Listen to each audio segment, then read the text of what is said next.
Welcome to Zen and the Art of Real Estate Investing.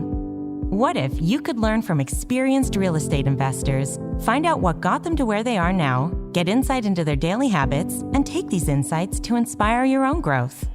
Each week, Jonathan Green shares an in-depth look at the mindful approach to real estate investing. Jonathan is a real estate investor, advisor, and coach, as well as the founder of Streamlined Properties and the team leader of Streamlined Properties on Market, brokered by eXp Realty. Whether you are looking to start from scratch, get to the next level, or just a straightforward and honest approach to real estate investing, Jonathan seeks to provide a free mentorship program you can take with you anywhere. Now, here's Jonathan. Welcome back to another week of Zen and the Art of Real Estate Investing. Got a great guest for you this week, but before we get there, as usual, I'm going to tell you how podcasts work. Actually, you already know that. What I would really appreciate is if you could follow the podcast. This is what really helps us differentiate ourselves from other real estate investing podcasts, followers, sharing it with your friends, giving us a 5-star review if you believe it deserves a 5-star review, hitting the bell on YouTube for watching those 10-minute clips that we post. These are the things that would help us. We appreciate it. I appreciate it. Let's get to the guest. It's Agostino Pintus of Bulletproof Cashflow. You're going to hear all about how to get Bulletproof Cashflow today. Let's go. This is episode 45 of Zen and the Art of Real Estate Investing with my guest, Agostino Pintus. Agostino is the founder of CEO of Bulletproof Cashflow, where he applies nearly 2 decades of real estate experience to source, negotiate, and acquire commercial properties and a lot of other things going on. Agostino, welcome to the show. Hey, man. Thanks for inviting me. Appreciate it. Yeah, no, it's great to talk to you. I like to start here because it's interesting. You have 20 years in the business. Before you got started, did you have distinct interest in real estate, or how did it come to you? That's a good question. No, I did not.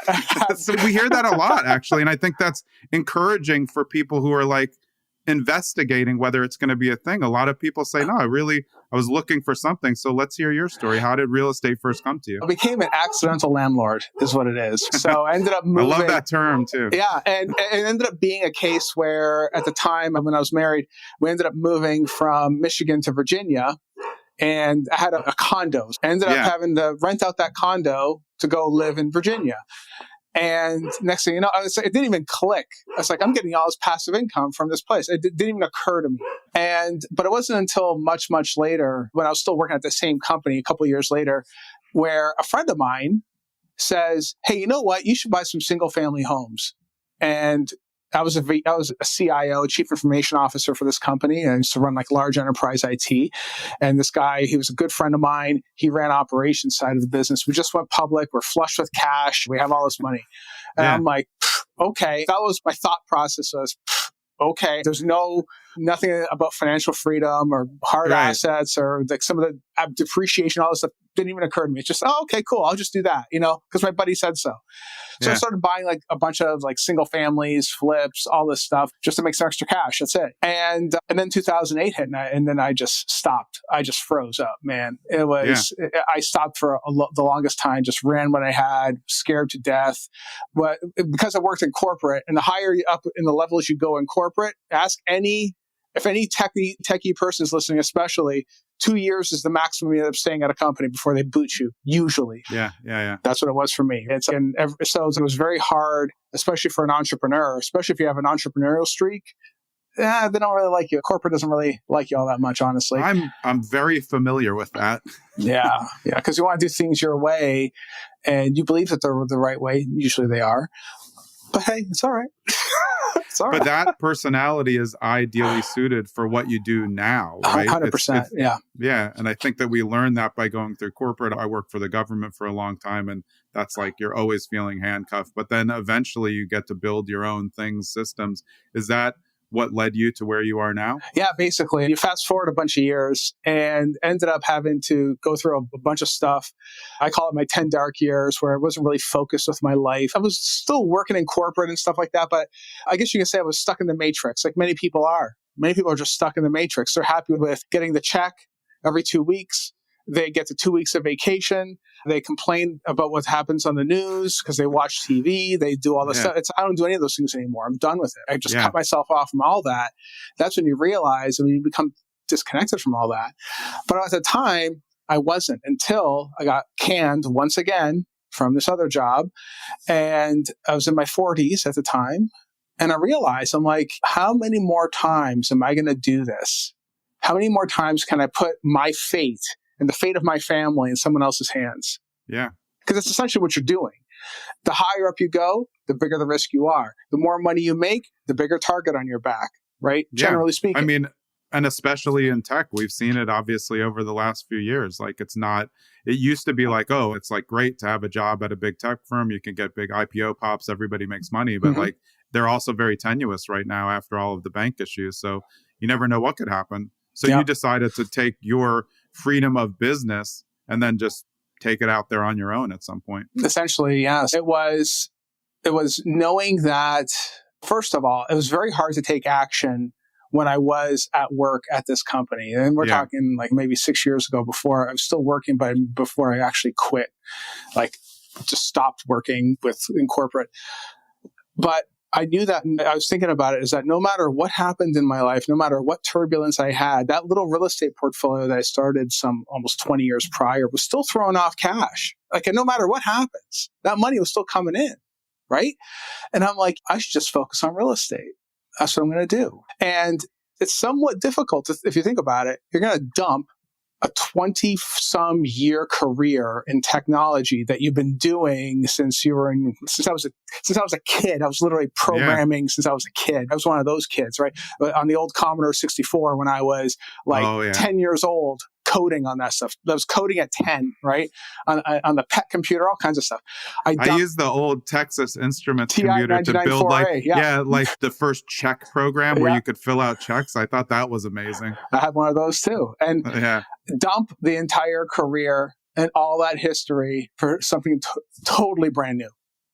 Hard to do. But I studied. The one thing I was always really good at is training, like studying. So I started studying extremely hard on how to build a real estate portfolio. And I got to it. And one of the key things that I learned on this early journey is that you can never do this by yourself.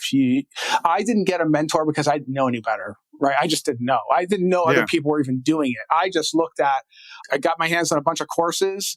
And remember Carlton Sheets? Remember that guy? Yes. I started studying Carlton Sheets, Robert Kiyosaki, Sam Zell, all these old guys, just studying everything I can get my hands on, not knowing that there's mentorship or anything else like that available, because it would have sped up everything if I would have done it that way. I didn't know.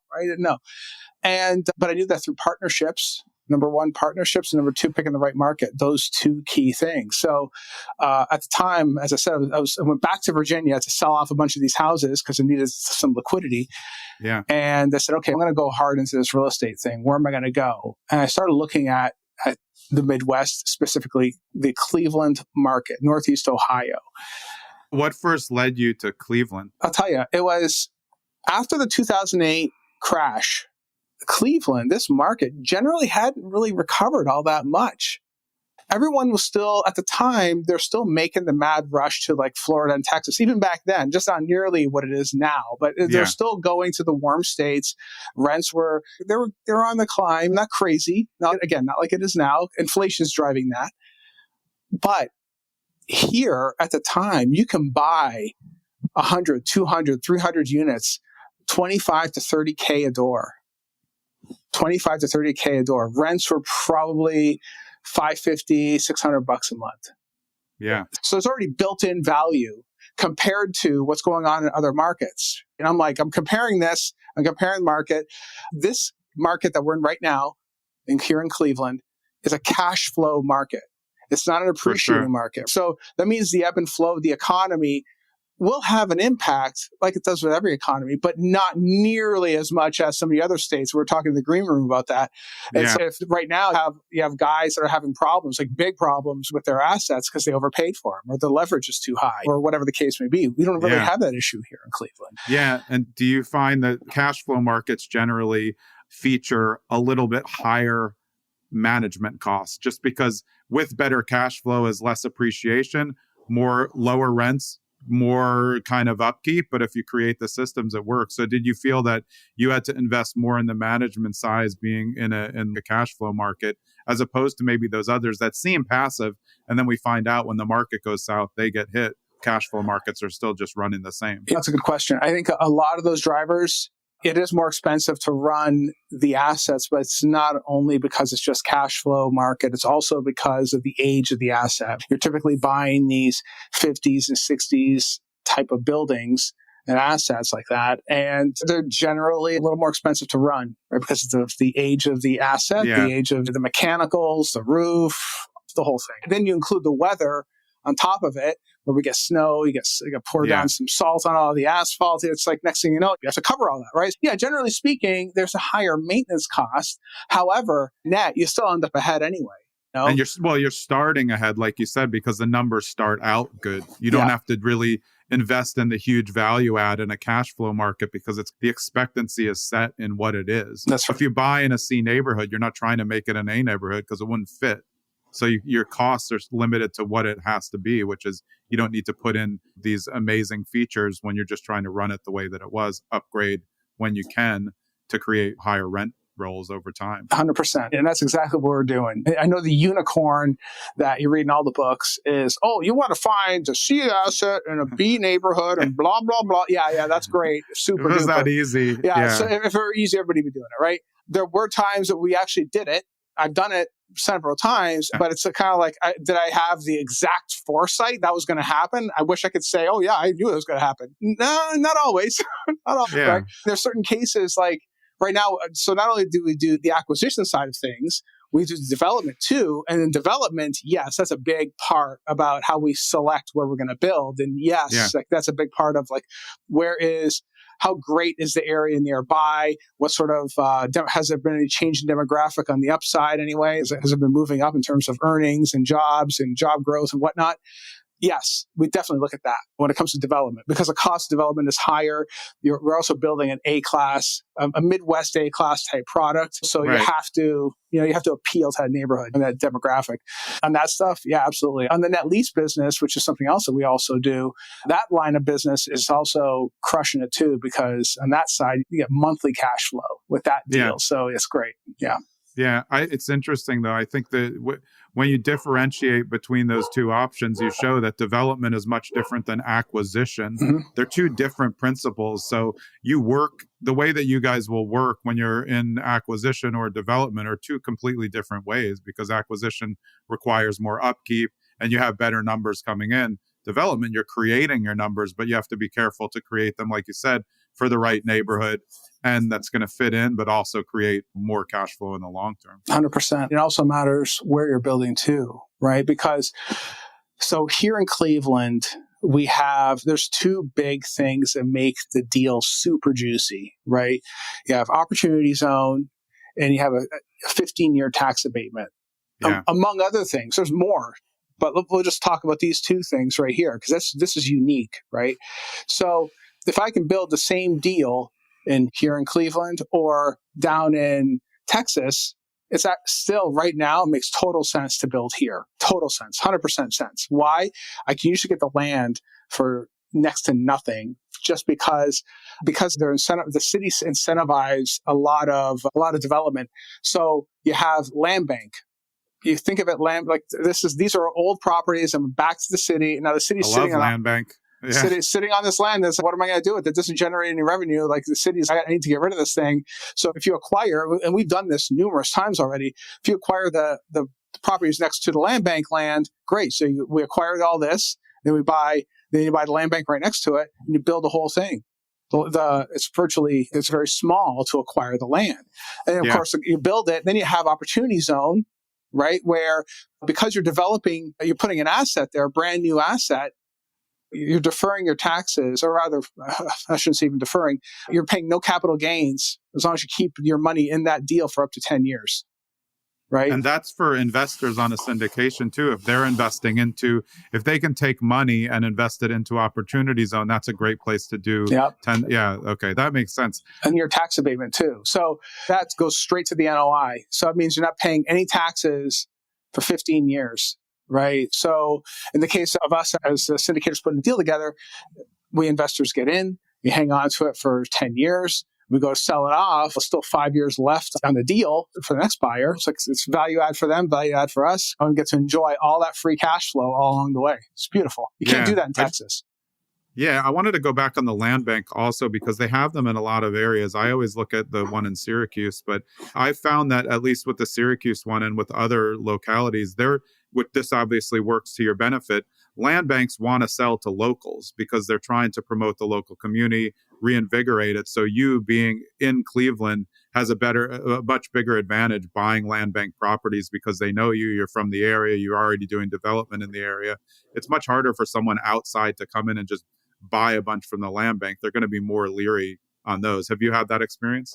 I haven't because, like you said, I'm here. So nobody's ever mentioned it. I think what also matters is the market, though, too, right? This market, there's a lot of special things happening here in Cleveland specifically, just because, I'll give you an example. There's an area called Huff. Huff was extremely rough area. It was not a good place to hang out, okay? Cleveland Clinic, it started expanding. Their whole campus is right next to Huff. So now all this land that at one point nobody wanted, not even for free, nobody took it. Yeah. Now we're building there. Other groups are building in that same area, which is great for us. Obviously, it's great for everybody, great for the neighborhood. This is gentrification taking place. Those are those little type of deals, those little types of pockets of really good deals you're trying to get in on that for just anybody to do, it's very tough because it requires, you really have to be inside the community. You got to be tightly knit into what's going on. If you're out of the market, it's even tougher, right? But we're building out there. And I'll tell you, man, that's going to be just a sweetheart deal when it's done. I'm building 2 deals right now. Actually, two are going to be underway. A third one just finished, and possibly a fourth. So, it's going to be a great market right there, right in the little pocket of a handful of blocks. There's going to be 20,000 jobs over the next 10 years. Yeah, that's amazing. I think gentrification gets a bad rap in general because it's usually seen as pushing early residents out of an area, but there's areas that were unpopulated or that really weren't in good shape for anybody that need to be gentrified in order to solidify everything around there. Jonathan, it gets a bad rap, man, because it's like you drive down the streets, these houses are they're falling apart. They're terrible. You got overgrowth. You have literally needles in the street. You have like murders taking place. How's that good for anybody? For anybody? That makes no sense to me. We see that in Philadelphia a lot. Philadelphia is a city that's so hard for investors because you can go like a block or go around the corner and you can be in a completely different market. Whereas an investor say it could be the same for Cleveland. You're thinking like, hey, I just want to invest in Cleveland or Philadelphia. No, you have to invest in the block. There's like a block radius that could have a big difference going one way or not, depending, like you said, where are the abandoned homes, where is the land bank, what things have been vacant for so long. And then I think that you said something interesting before that you have hit C's that turn into B's. Yeah. It's normally like this. You're trying to predict like where the fringe areas are, and then you're hedging your bets. Like maybe this is going to be the next one, but either way, we're going to either buy or develop a good product. And maybe we do get lucky because the gentrification trend is finally coming for us. Yep. Is that what you're looking for in the market, trying to which way the flow is going to go? On development, you mean? Yeah, it could be either. I mean, even on an acquisition, if it comes that way, you can always do an overhaul on it if need be later. So on development, yes, absolutely. Like we're very, how should I say, we're very much in tune with what happens on the development side. And because there's so much money pouring into Cleveland in general, just because of all those incentives I mentioned, there's certain pockets that are just on fire. Right. Yeah. So development is great to do for the city, for us. It works out well. When it comes to the acquisition side of things, we are still looking at the fundamentals the same way everybody else is. So the one deal I'm thinking about right now is on the west side of Cleveland, right? It's in an area called Brooklyn. And Brooklyn is a decent, it's workforce housing, but it's a nice, strong area. However, what happened was right nearby, they started building. Someone acquired all this land, like a lot of land, started building again, like doing some urban infill. And that, of course, drove up the cost of everything, including our asset. We paid $30 a door. I think we can probably refi, for almost $65 a door now. And nice. and we bought it, I don't know, 3.5 years ago. Not bad, man. Pretty It's good. not bad at all. Yeah. When I started getting in here, I always paid attention to the fundamentals, never overpaid for anything. I just don't overpay for stuff. I always deal with good, strong people that can help me with the financing. I very rarely deviate from the basic rule set that I have. And if I do deviate, there's a reason why I'm doing it. Yeah. You got to stick to the rules when you're buying stuff like this. Yeah, let me ask you a little bit about Ohio. I do have a lot of clients who've invested in Ohio.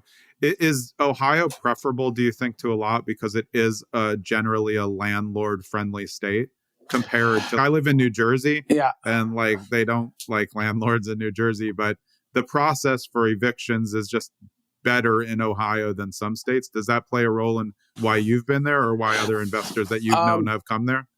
Generally speaking, yes, it's a red state. However, every investor needs to look at the neighborhood level, right? Because it's really the neighborhood level where decisions like evictions and things like that are made, right? I'll give you an example. On the east side of Cleveland, in this one market, I don't want to start throwing out names. What they'll do, I can say it, it's Garfield Heights, okay? What they'll do, if you're an owner, they'll charge you a rental registration. What nonsense is this, you might ask? Let me tell you what this is. It's a cash grab by the city, right? They're making you pay $20 or $30, $75 to register the deal that you have with the city for what purpose? Who knows, right? Every year you have to pay this. Oh, every year? Every year. And, no, I'm sorry, I didn't clarify this. It's every freaking unit. So if you have 200 units, you're paying $75 times 200 every year to these people. It's another tax. That's all it is, right? Yeah. Only certain cities do those sorts of things. And then you also have what's called a point of sale. What's this? Well, the city gets to come in and they get to check. It's almost like the city does an inspection too on the asset. Yeah. And then if the tenant wants to move into the asset, they have to register with the city to say they're moving into this asset here in Garfield Heights, into this unit right here, the unit 102, whatever. These are the types of things that people from out of state might just go and buy. Oh, I'm just going to buy this deal. You have to understand the intricacies of what goes on in that market. I know the markets that have extremely high taxes. I stay away. I don't even look at those things. Hey, someone says a deal. Hey, we have a deal in Shaker Heights. You can go ahead and keep that deal. I'm not even interested in looking at it. I don't even want to see it. Don't even show it to me. Over the years, you've created what, is generally your buy box and you stick to it. I think that's what investors want to get to because, like you said, if you're going to deviate, there's a good reason for it and it's based on your experience and knowledge. But when you have, it's tough. There's people out of state who look and, oh, look, Ohio seems hot. But like, if you don't know what you're doing, you could end up in a real market that's going to be a problem for you rent-wise. And like you said, logistically, there's going to be adjustable costs that you didn't expect. And then your whole spreadsheet just goes in the garbage. That's right. Even in Akron, for instance, I think it was 30 years ago. I don't remember when. 30 years ago, this Democrat-run city loves to run or wanted to do a tax increase to pay for some aqueducts or something. But Jonathan, it's only temporary, right? Whenever a Democrat has their hand in your pocket, they're going to believe me. They're going to make a grab every single year, and that's exactly what they did. So now the water bills there are extremely high compared to even Cleveland. I shouldn't get political. I got to shut my mouth about that. But it's true, right? I don't know what else to say. You know your city. I know my city. I know what's going on, right? It's not, and it's. I shouldn't say it's anything to do with a political party. It's two wings of the same bird. But the point is that whenever the politicians say it's only temporary. That project was done about 15 years ago, but yet they're still charging that tax on people and they're paying an increased amount for water. Again, if you're coming in from out of the city or out of the country or wherever, out of the state, you're not going to know that. I know this because I'm here, right? I'm engaged with what's going on in the market. That's probably one of the hardest things for new investors is to understand what is going on down to the local level. What is happening in that market? Because if all those things are happening too, and usually, I don't have any empirical data to support this, but those courts will also be very tenant friendly. Right. It doesn't always go by state. It's by that's a great point. Right. I think if you're thinking of these areas, if you're taking a one-off on the two-family, like your risk level is low. But like we've been saying, someone who comes in and buys 200 units in an area that they've only done deal due diligence, but not neighborhood due diligence, you could be setting yourself up for a big problem. Like you said, that's how those get turned over. In other areas, they get turned over because of a compression of the economy. But in an area like that, like you said, $75 per 200 doors every year. That's a lot of extra money that you didn't factor in. For nothing. And you get no upside. Yeah. There's zero return. And usually those courts are also tenant friendly as well. So it isn't like these guys don't care who butters their bread. It's like they like to enjoy both the upside. They want to get reelected because that's how they get reelected, but they also want to shake down the mean old landlord.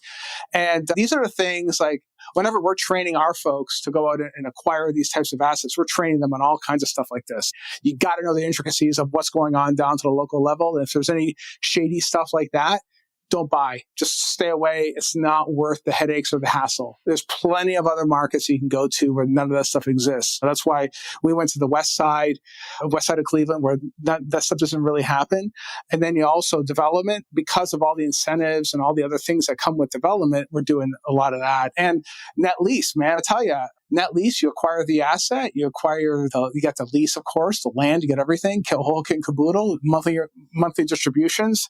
How do you beat that? Yeah. It works out great, and very little in terms of drama, right? And it's just it's a risk-adjusted return, of course. You don't get the same juice as you would on a development. But you know what, though? Sometimes all you want is a stable monthly return. That's what the net lease business does. So it works out great. Can you explain it a little bit for the listeners? I think we've covered net lease maybe on one of the other podcasts, but it's definitely something that not a lot of people understand. They probably are confused as to what it is. So what is a net lease, and what's, like, for you, why is it so? I mean, I know you just talked about it a little bit in context. No, that's good. I'll take a step back here. Yeah. So think of it like this. Dollar General, I would bet that all your listeners that in the last 6 months went to at least one Dollar General or Dollar Tree or Family Dollar, one of these types of stores, right? Single tenant store. Those stores are typically not owned by corporate. It's owned by an individual. So someone owns this store and they get a corporate lease to stay at that location. The lease is corporate guaranteed. So Family Dollar, they have a corporate guarantee that says if they bounce out, if they want to leave the area, whatever, they got to pay that deal. They got to pay for the rent. The full lease. Full lease. Because it's corporate guarantee too. If something happened to Family Dollar or Dollar Tree or whatever, right, we get paid first. Before the shareholders get paid, we get paid. That's how strong this ironclad these leases are. Okay. Yeah. So what we do is we have a blind pool fund, right? So we have a fund that goes and buys these types of assets. So we go out to our investors. We'll say, hey guys, we're going to buy, 8 to 10 of these types of stores in these types of locations. This is the criteria we're looking for. This is the type of return we're going to get. The cool thing about these types of assets is that because it's corporate guaranteed, the cost of the asset doesn't really fall to us as owners. Right. It's extremely predictable. It's very predictable in terms of what their overall return is going to be. Certainly, there's always something that might break or whatever. But generally speaking, there's a threshold and there's a gap. And this allows us, through our fund, to buy 8 or 10 of these stores in the fund, right? So all it's the same setup as a syndication, GPLP. We all put money into this fund. We go and buy the assets. The money comes in on a monthly basis, and we just give out a monthly return every single month. It's phenomenal from that regard. And it's corporate backed. So I can't say the fund is guaranteed. Of course not. But there's a corporate guarantee behind each one of the stores that we're buying. Yeah, well, like you said, though, very predictable. And I think some people like to quantify other assets as predictable, but they're not going to be as rock solid as net lease, because you really do know what you get. And most of these places, they're signing 30-year leases because they're not going to go anywhere. They're places that stick around. They're just going to stick with it. And if not, like you said, you're backed by that, so you're protected, which means your investors are protected, so they don't have to worry either. You're not going to disappoint someone picking a wrong deal. It's going to be covered. That's right. We're also specifically looking for deals that are, I guess you can say, recession resistant. So if the country is shut down again for whatever reason, you already know Dollar General, Dollar Tree, Walgreens, all those guys stayed open. Yeah. All of them stayed open. They made Right, money, right. actually. No? Yeah, because they were, in the beginning, they were really the only places that were open. Exactly. So we're buying locations like that. We're buying animal hospitals because animals are they're like our children, right? For the most part, for many people, Yeah, and of they'll course. spend whatever it takes to keep their pets healthy. We're going to be getting into industrial at some point here soon. Real. Same concept, right? Same concept. So all these types of deals still have the same corporate guarantee scenario.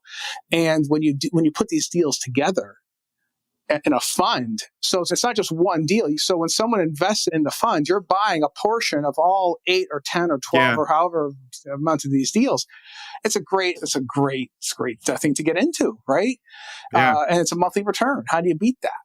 Yeah. I'm interested to what you think about. I like industrial. I've owned part of an industrial park for 30 years in the Hamptons. And to me, it's been interesting to see how industrial has changed. Like, out in San Diego, industrial is your metal buildings and a lot of stuff. And then you have all of these play parks popping up in industrial areas for kids because they have so much square footage available that industrial has turned into this like hybrid commercialized area, which I think is interesting. My commercial property that I'm an LP in, like it's actually 17 different businesses because the Hamptons was so expensive on Main Street that eventually what we started out as just being bigger units turned into, no, interior designers want to go out there. And we had Soul Cycle out there and Plum TV. And that's what is happening. So it's interesting where commercial meets industrial. Are you seeing that in Cleveland or where you're investing as well? Not so much, not yet anyway, because the cost of just getting a regular old retail space is still far less expensive. I think there's different economic drivers that are driving what you're seeing out there, especially in San Diego. It's totally different. But you can't get Main Street rent, so you can go and it's more of a destination thing. And then a couple go and now it's all of a sudden like a mini mall. Exactly. Yeah. So Cleveland, places like Cleveland, Detroit, to some extent Indianapolis too, like a lot of the Midwest, they have these areas they used to be super hardcore industrial, right? A lot of them vacant over the past 150 years or so. Yeah. And here we are now with a bunch of vacant buildings, right? So there's still amazing deals. As a matter of fact, my buddy and I just bought a warehouse down here and paid, we got owner financing on the thing at a 5.5% rate. I'm talking like 6 months ago or less, 5 months ago. Owner financing on the deal and 5.5 interest rate, IO for 4 years. Yeah. Great deal. Great deal. Plenty of those deals around here. Yeah. Awesome. Today's episode is brought to you by Streamline Properties On Market, brokered by eXp Realty. That is actually my on-market real estate team. We have close to 50 real estate agents in 4 states, primarily in New Jersey and Pennsylvania. We work with traditional buyers and sellers and all investors, no matter what you're looking to do in real estate investing. We have you covered. You can get all the information you need at our website, which is www.streamlined.properties. Before I get into Bulletproof Cashflow, I wanted to just go back to something you said in the beginning. I think it was interesting because you started buying real estate before you're really like interested in it as an asset. It was more like acquisition, cool, it's going to make cash flow. What was your management style there at the time? Because it sounded like it was just something that was like generating money. And then later you were like, oh, wait, I actually have a portfolio that you then leverage to turn into your new business. Back when I first started, yes, I was self-managing a lot of the time. It was very frustrating for me. That's probably one of the dangers of management, right? Yeah. I have a hypothesis, a theory. Here's my theory. Let me dispense my theory. So anywhere between, there's the property management danger zone right here in the middle, okay? The danger zone right here. So if you're at 2 units to about 16 units, you can self-manage. If you're at 17 units, then we'll skip over that for a second. If you're at 80 units and up, you can get property management. If you're at 17 to 79 units, you're in a danger zone. What does that mean? It's too big for you to manage, and it's too small for a property manager to care. Property manager. Because a bad one's just going to steal from you. They're going to make stuff up and they're going to say, oh, you know what? we had an emergency at midnight and we had to send out a plumber, and now you have $1,000 bill. You're like, what the hell is that? Yeah, they'll steal from you is what they're going to do. They're going to steal. When I say steal, not necessarily right out of your pocket. They're just going to make stuff up. No, skimming the till. Skimming, yeah. So this happens a lot. It happens a lot, and I hate saying it, but it's true. It does happen. As owners, you have to keep track of that kind of stuff, right? It's that property management is a business that's right for skimming, just like, bartending skimming, because the owner's not there. You just have availability of money. You can make a service call as a property manager. Someone can ask for something. You can double bill. It's just easy. So like as an operator, you have to know. I really like this though. 17 to 79 is the danger zone. Is it just because you can't get someone to manage it properly? And I do agree, like 17 is way too much for one person. Sure, if you're building your own new management, it's still going to get away from you. Yeah. That's exactly it, though. Even with some scale on the individual, like you need scale in the asset and you need scale in the area, right? Which is why, like when we have 1,600 units, the bulk of those units are all on the west side. I have the smallest conglomeration of, or if that's a real word, the smallest amount of properties I have in one location is 326 units on the east side, right? 326 is still a decent amount to have in one, and they're literally right next door to each other, right? And you have to have that type of density. I'm not one of these guys that goes and buys 100 units in South Carolina and 100 units in Austin, and then there's 200 units in Miami. It's stupid. It's dumb. Yeah, you won't be able to batch your management costs on that and get reduced costs. Exactly. Yeah, and you're also bringing up another point, something that I've always been fond of, I call clustering, is just what you're saying. Buying things that are close together, even if it's small. If you want to buy 3 multifamilies and you buy them all within a block radius, your management's going to be easier for self-manage. And then, like you said, on the larger scale, you're going to get discounted management the more units you bring into the same company in the same area because they don't have to travel as far. 100%. And it's easier to manage. And if you're also in the court system, getting rid of the tenants is the same thing. Yeah. There's a whole lot of upside. There's more upside. And not to mention too, it's like you and I own this, you and I are both have the same property management company. Okay. You have 100 units. I have 1,000 units. And we both call the property manager at the same time. Whose call is he going to answer? Yours or mine? Always yours. Always mine. And they should, because that's how it works. That's how it is. It's really important, though, what you said. It's the court system. It's knowing the municipalities and who's coming out to do inspections on anything. The more that you have in one area, the more you're going to develop that relationship, which is then going to help your properties. We were joking about how bad municipalities are, but they traditionally do not like anyone who's not from the area. Yeah. They hate brand new flippers who pop in from another area. So that's an important part to clustering as well. It's just going to eventually make your full investment pocket stronger. But the other great thing about clustering is if you buy 100 units here and it's older, and then you buy 100 units a little bit over and it's in better condition, and then you work to get those rents up, you're just increasing your rents on the other property if you can upgrade that too.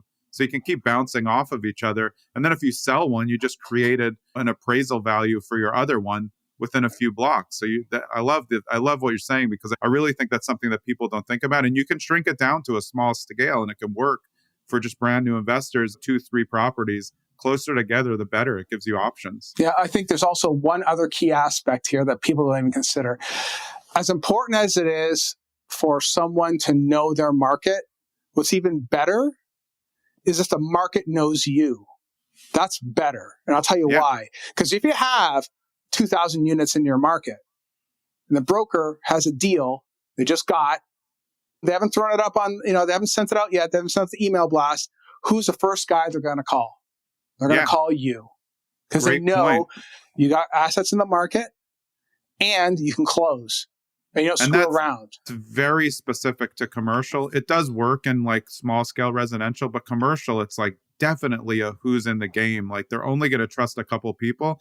And commercial, it's not like putting stuff on the MLS. Commercial, big, large scale, they don't care about that. They just want to make sure you're a closer, like you said. So commercial, they're going to say, hey, Agostino, do you want this? Actually, we're a little full right now. Let me see if I can get a fund. No. Then go to number 2 in line. And then later, when the top VIP is passed, then they're going to put it out in the market. They really rather never do that, because like commercial doesn't have the big glitz and glamour of it. They're just going to create a nice PDF on the property, send it to you. Do you want it?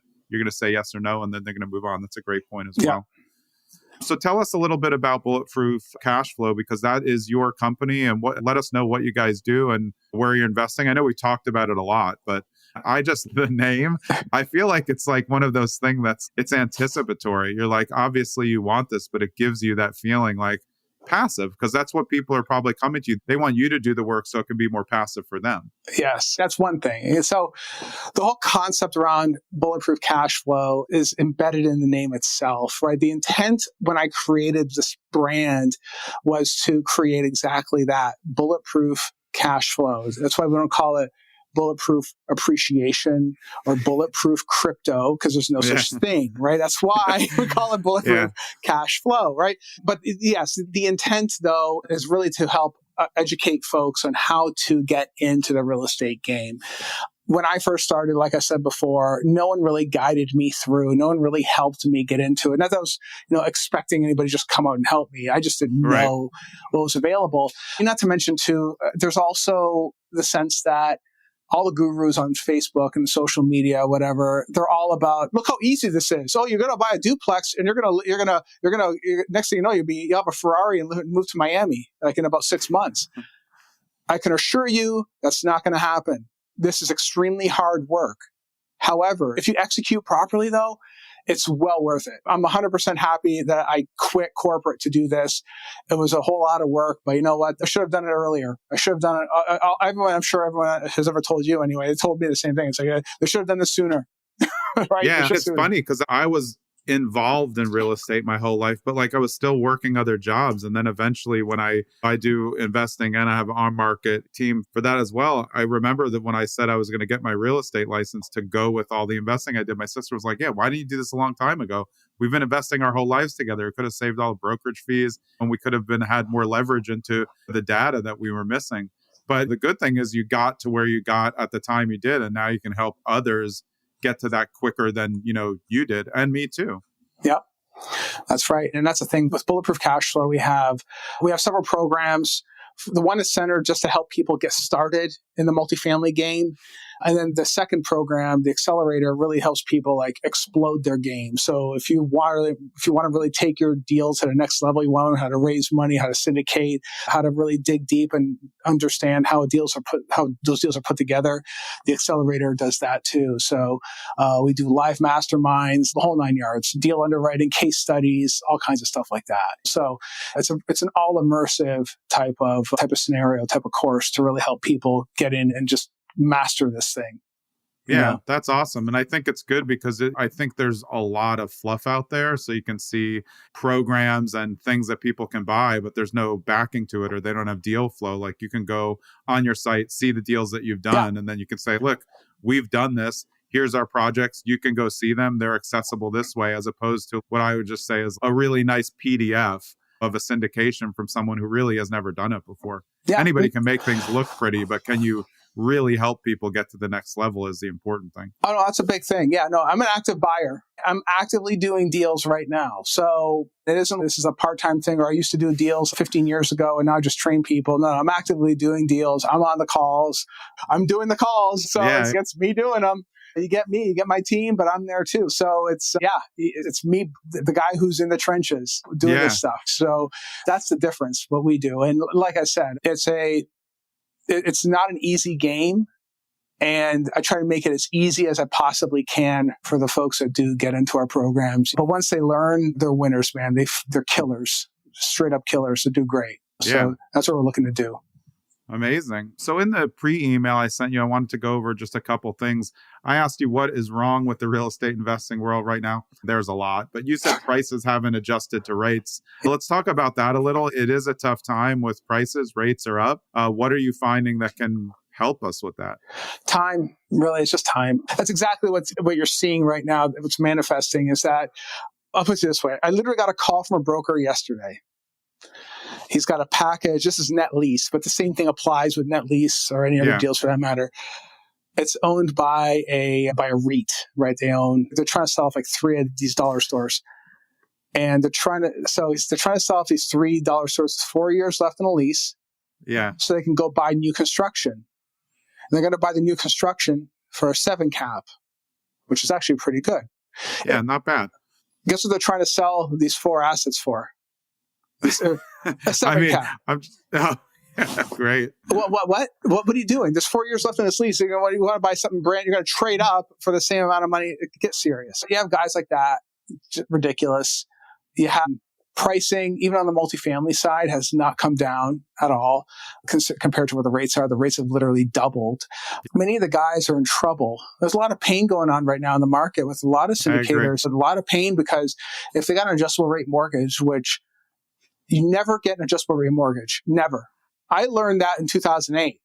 And not because I went through it in 2008, because I knew better back then on single families. What can happen on a single family? I said, well, that's not a good idea. I'll pay more money because typically the adjustable rate mortgage is cheaper. The cost for a reason. But if you get nailed at that reset, you're screwed. And who would have thought that it would have gone up to 7% in the span of 6 months? Who could have saw that coming? No one could have saw it. Given that we printed off 40% of our entire currency in 2 years, I guess you probably could have seen it coming, right? Yeah, but it's a good point. I think there's a lot of people who are caught now. And like you said, they're stubborn on the prices because they're trying to recoup something that's maybe not there, hoping that it's on the horizon. But eventually it's going to put larger scale things into potential foreclosures. And then there's options out there for people like us. But yeah, it's sad for them. It's sad when syndicators make errors because then the LPs are the ones that pay for it and don't get paid for it along the way. Yeah. I think the thing is, though, if the asset is bought, and it's for all the LPs listening right now, if the asset is purchased properly with the right underwriting, and it's a good, strong deal, even if you're not collecting that quarterly check, you're still building value today as long as the deal's cash flowing, making money, paying the bills. Why? Because you're still in a store of value no matter what. So hopefully the operator is running it fine and they're running it great and they're doing what they're doing, right? And that these paper dollars that, again, they printed into oblivion is now in a hard asset that you get to enjoy the tax depreciation, and you also get the appreciation. Some of the deals I bought, it's literally doubled in price, doubled. Yeah. So I'm not the only guy. I'm sure there's other folks out there that have done the same thing, and that's going to work out for them in time. It's just it takes time. It's going to be painful for a lot of folks for many years to come. It takes a long time to absorb all that currency, but as long as you're in a hard asset, you're going to be all right. Yep. I agree. Couple more things before we hop off. When I asked you best book that has influenced your career, I love this because this podcast is about the mindful approach to real estate investing. And you said On the Shortness of Life by Seneca, which is obviously Stoicism. How has that helped you regulate going into real estate investing and your life in general? Wow. I got the chills as soon as you said it. That, man, it's still, to this very day, it still impacts me, man. It's crazy. Yeah. It's, for those that don't know about that book, you can literally go listen to it on YouTube. It's totally free. Just go Google On the Shortness of Life by Seneca and you can listen to it. It's hard to listen to. It's, I don't know, some old English guy does it. You have to find different versions of it and find the right one. So it's easier to listen to. I came across this book by accident. I don't know exactly how. It might have been, it's usually Tim Ferriss. He loves Seneca. Or Ryan Holiday also. Ryan Holiday. I think it might have been. I think I listened to a podcast that had Ryan Holiday in it, and he might have mentioned it. Yeah. And I was working in corporate at the time before I actually quit to do real estate, and I realized in that book, to sum it up, we all live our lives like we have infinite amount of time, and then one day you're going to look in the mirror. You're going to feel like you're 40 or 30 or 20. You're going to see an old man or an old woman look at you in the face. And you realize that's you. Every day get closer to death. Memento mori. That's one thing I think to myself every day. You're getting closer. Absolutely. And you have to think about that. And you realize that. Are you living your best life? You have to really think about that. Are you living your best life? And I wasn't. I was not doing what I was meant to do, working in corporate, doing that nonsense. It's nonsense for me. Okay. Not everyone's the same way, obviously. I just couldn't do it anymore, man. I couldn't do it. And I had to make that change. And when I got released from that job, as scared as I was at the time, I had no idea that it was setting me up for a way better future. But it got me, it kicked me into gear to realize that book served as a foundation in many regards to what I've done so far. Yeah. Because life is too short. Live a life worth living. Yeah. Awesome. We're just going to end it there. That was great. And then look it up On the Shortness of Life by Seneca. But it's a great principle to go by. You don't know what's going to happen to tomorrow, so you better be focused on the things. And you've done it now. You've gotten out of what was the rat race to you. And for a lot of us, works for a lot of people because you don't want to leave the W-2 too early. But once you can, or sometimes, like you said, you get an opportunity that maybe it seems like something bad's happening. You get laid off, and then you take it and turn it into the passion for the rest of your life. Yeah. Awesome. Best place to get in touch with you is that on your website, which is agostinopintus.com. And that's A-G, not A-U, as we were saying before, AGOSTINOPINTUS.com, or bulletproofcashflow.com. Yeah, Bulletproof Cashflow is everywhere. So we're on all the social media sites. I'm even on TikTok. I do the little dance on TikTok. I'm just kidding. I don't do any dances on TikTok. I'm gonna get that, check that out. Yeah, I don't do any dancing on TikTok. I really like TikTok though, and I think like for investing, TikTok is important. Like it works. It's turned into like a mini search engine, and people are finding a lot of garbage on there, but there's a lot of good stuff too. Yeah. So yeah. Well, it's been a pleasure getting to meet you, and I look forward to staying in touch with you, man. Sounds good. Thank you so much. Appreciate it. Yeah. Awesome. This has been episode 45 of Zen and the Art of Real Estate Investing with my guest, Agostino Pintus of Bulletproof Cashflow. We'll see you next week. I hope you enjoyed that episode of Zen and the Art of Real Estate Investing with me, Jonathan Green. And I just want to remind you, and this is always an uncomfortable part, I don't want you to think that I'm begging for you to like, subscribe, follow, do whatever you have to do for the podcast, leave a 5-star review. But if you like the podcast and you think it adds value in the real estate investing sphere, then just do me a personal favor.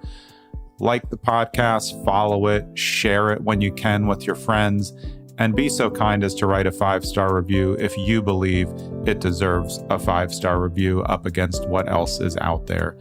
I would really appreciate it, and I hope you keep listening.